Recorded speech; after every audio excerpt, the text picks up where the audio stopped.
మనందరికి తెలుసు తెలంగాణ రాష్ట్రంలో ఎవరైతే పేరెంట్స్‌ని చూసుకోరో ఆ ప్రభుత్వ ఉద్యోగులకి శాలరీలో కోత విధించి ఆ డబ్బులు పేరెంట్స్‌కి పంపించే విధంగా కొత్త బిల్ తీసుకురాబోతున్నారు. దానికి సంబంధించి మనం శ్రవణ కుమారుని కథ తెలుసుకోవాలి. పురాణాల్లో మాతృ పితృ భక్తికి సంబంధించి శ్రవణ కుమారుడి కథ చాలా పాపులర్ అనమాట. ముఖ్యంగా ఆ భక్తి అనేది అంటే తల్లిదండ్రులను ఎలా ప్రేమించాలి అనేది ఆ కథ ద్వారా మనకు తెలుస్తా ఉంటది.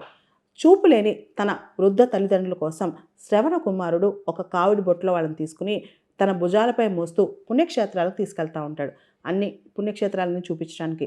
ఒక రోజున సరయూ నది తీరంలో తల్లిదండ్రులు దప్పిక తీర్చడానికి శ్రవణుడు నీళ్లు ముంచుతుండగా ఆ శబ్దం విని ఏదో క్రూర మృగం వచ్చేసిందని చెప్పి దశరథ మహారాజు బాణాన్ని వదులుతాడు. ఏదైతే శబ్దభేది బాణం ఉందో దాన్ని వదులుతాడనమాట.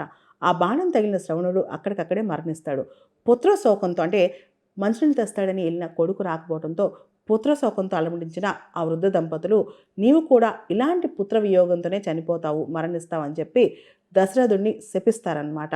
తల్లిదండ్రులను ప్రేమించడంలో శ్రవణ కుమారుడి కథ అనేది చాలా గ్లేరింగ్ ఎగ్జాంపుల్ అని చెప్పుకోవచ్చు. అంటే తల్లిదండ్రులు ప్రేమించడానికి మనకు ఎలాంటి కండిషన్స్, నిబంధనలు అవసరం లేదు. అన్‌కండిషనల్‌గా మనం ప్రేమిస్తూనే ఉంటాం.